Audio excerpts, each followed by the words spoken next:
Welcome back to Secrets of the East, the Kyuk-Am Yurok Revelations. In the last episode, we explored how Nam-Sago foresaw the rise of the East, and perhaps Korea's hidden role in the future of humanity. But every dawn begins in darkness, and according to Kyuk-Am Yurok, before the new age can begin, the world must pass through a time of unimaginable chaos.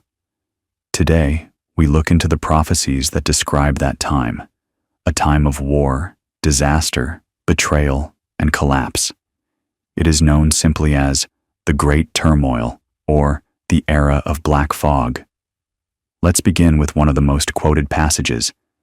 The heaven shakes, the earth trembles, the rivers dry, the oceans rise, the winds scream in all directions, the fire burns without end.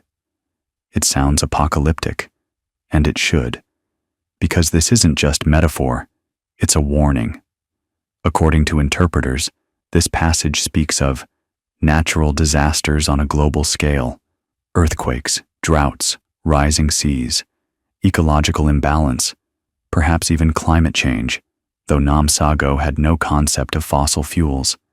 And yet, here we are, centuries later, facing record heat, massive wildfires, floods, and storms more violent than ever before. Could he have been describing the environmental unraveling we're witnessing now? In another chilling prophecy, he writes, "The people will lose their leaders. The tiger and the wolf will fight in the open. The eagle will fall. The dragon will hide. Children will cry out in the streets, but none will hear." This verse has been interpreted politically. People losing their leaders, global distrust in government and collapsing political systems. Tiger and wolf, possible metaphors for rival nations. Some say Korea and North Korea, others say Asian countries and Russia.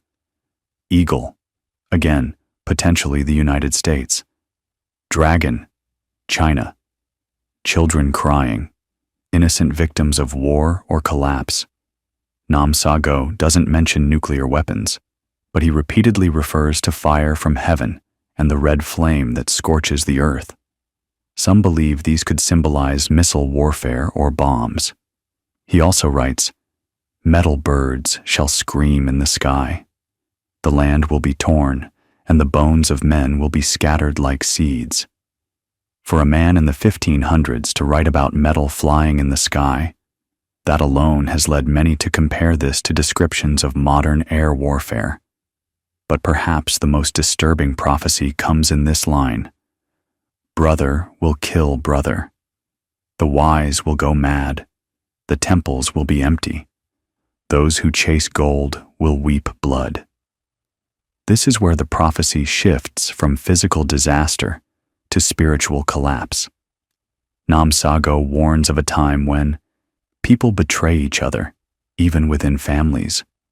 Truth is rejected, and those who once held wisdom are mocked or silenced.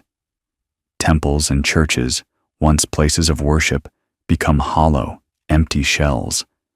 And money, the symbol of modern society, brings only sorrow.